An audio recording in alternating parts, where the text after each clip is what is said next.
Hi guys, কেমন আছো? সবাই ভালো আছো নি? আশা করি সবাই ভালো আছো। এই দেখো, আমার বাড়ির সামনে অনেক সুন্দর সিম গাছ হয়েছে।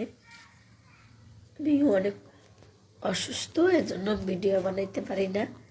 তো আমার বাড়িটা মোটামুটি কমপ্লিট।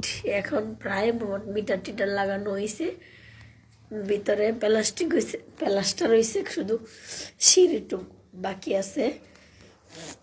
তো দেখো, আমি তো প্রবাসে দেখতাম এরকম ছোট ছোট বাড়ি। তা আমার অনেক স্বপ্ন ছিল এরকম একটা বাড়ি করবো। আলহামদুলিল্লাহ, আল্লাহ পাক আমার মনের আশা পূর্ণ করছে। তো আমি এই বাড়িটা করছি। তো তোমরা জানাইবা বাড়িটা কেমন হয়েছে। তো আমি বাড়িটা করতে যাইয়া ঋণে হয়ে গেছি অনেক, 4-5 লাখ টাকা। তো আমি 11 বছর বিদেশ কইরা এই বাড়িটা করছি। তো আমি চাইছিলাম না আর কোথাও অন্য কোনো বিদেশে যাইতে। তো আমি এখন মনে করো এই যে এইখান দিয়ে সিঁড়ি ছাদে দা, তাই মনে করো যে সিঁড়ি প্লাস্টার হয় নাই। এই একটা জানলা বাকি আছে, কন্ট্রাক্টরটা ভালো না। তো এইরকম আমার মতো এরকম বোকা কেউ করবে না। বাড়ির 2,40,000 টাকা কন্ট্রাক্টে দিছিলাম, 2,70,000 টাকা নিয়ে গেছে, আমার কাম করে দেয় না। 30,000 টাকা বেশি নেওয়ার পরেও আমার ফ্যামিলিতে কোনো ছেলে মানুষ নাই, আমার আব্বা আছে বুড়া, তাও মাথা খারাপ। তার জন্য আর আমার সাথে ওরা অনেক করছে। এরকম যারা বিল্ডিং বানাইতেছে, বাড়িঘরের কাজ করো, সবাই কন্ট্রাক্টরে যদি বাড়ি দাও, কন্ট্রাক্টে স্ট্যাম্পে সাইন নিয়ে তারপরে বাড়ি দিবেন। আমার মতন এরকম বোকা কাজ ভুল কেউ করবেন না। দেখেন এমনি সব দিক দিয়ে কমপ্লিট হয়েছে, শুধু অল্প কিছু কাজ আছে ভিতরে, আর বাহিরে প্লাস্টার করা বাকি আছে। তো এই যে দেখেন,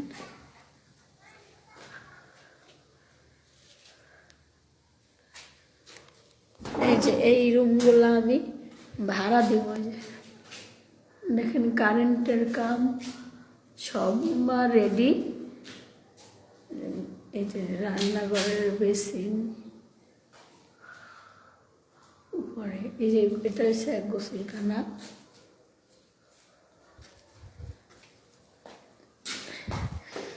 এটা হচ্ছে রুমের গলি। এই যে আরেকটা রুম। এখন তো বিকাল হয়ে গেছে, অন্ধকার হয়ে গেছে। এই যে এটা একটা রান্না কিচেন ঘর।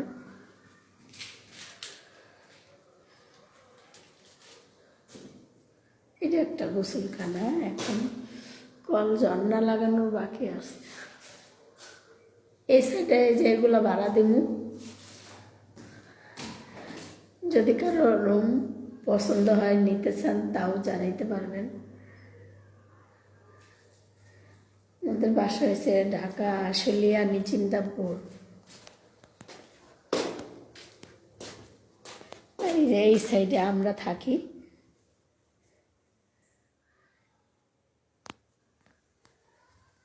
একটা গোসলখানা। এই যে এখানে আমার আব্বু থাকে।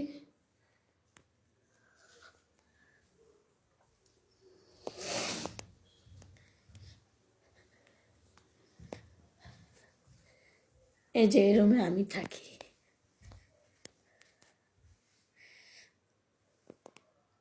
জিনিসপত্র নেই, গরিব মানুষ, বাড়ি কইরা ঋণে পড়ে গেছি। আবার মনে করেন প্রবাসে যাইতে চাইছিলাম না, কিন্তু এখন ঋণের কারণে আবার যাইতে হইব প্রবাসে। এই যে এখন আমরা ছাদে উঠতেছি।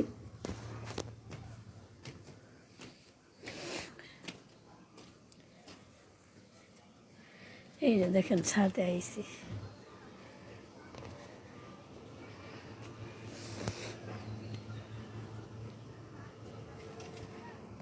এই যে আমার পানির ট্যাঙ্কি, বিল্ডিংয়ের নিচে একটা সেফটি ট্যাঙ্কি আছে।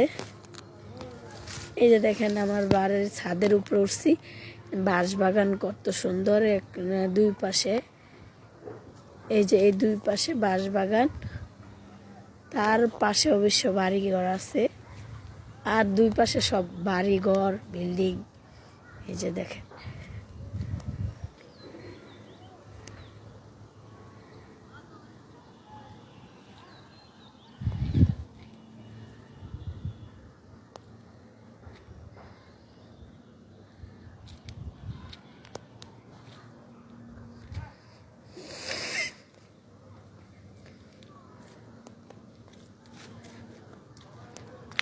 দেখছেন সিঁড়ির উপর একটা রুম উঠাইতে হইব, ইট বালু সিমেন্ট সব আছে, সিমেন্ট কতগুলো নষ্ট হয়ে যাইতেছে।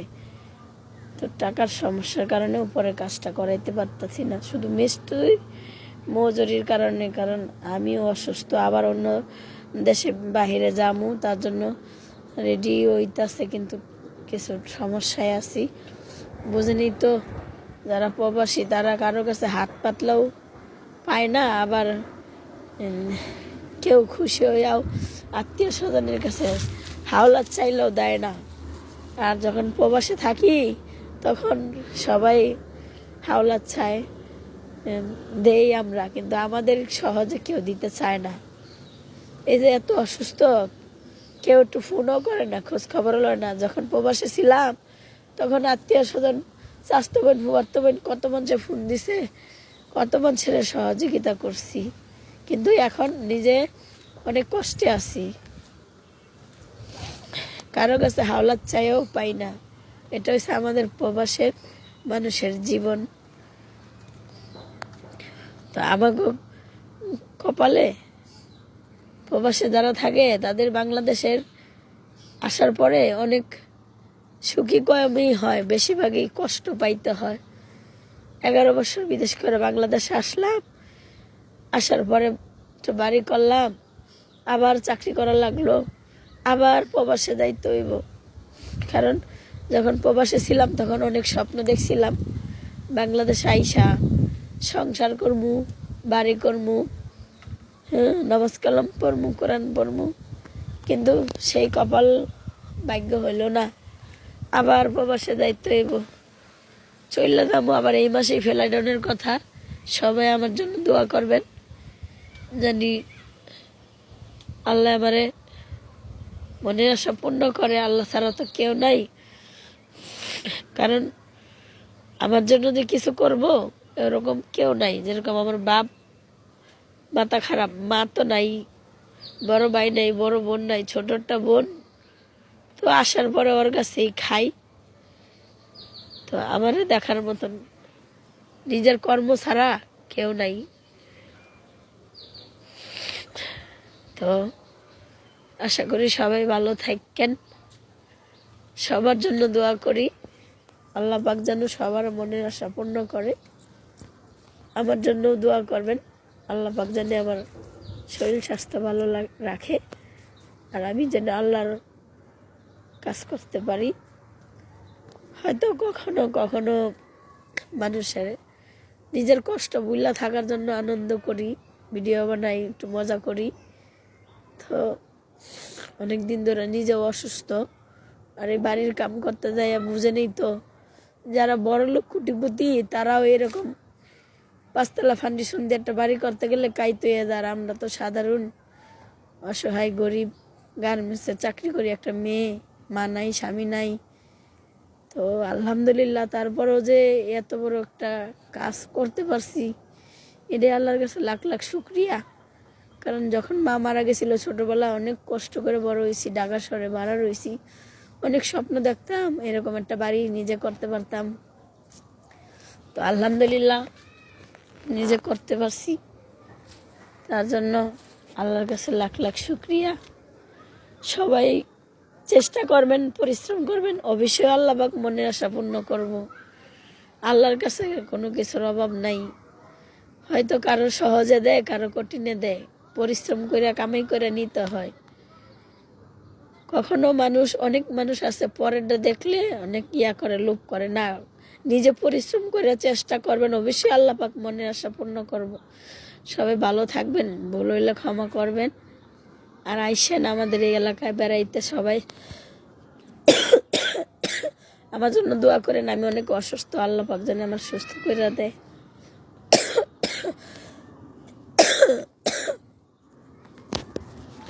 সবাই ভালো থাকবেন, আল্লাহ হাফেজ, বাই বাই।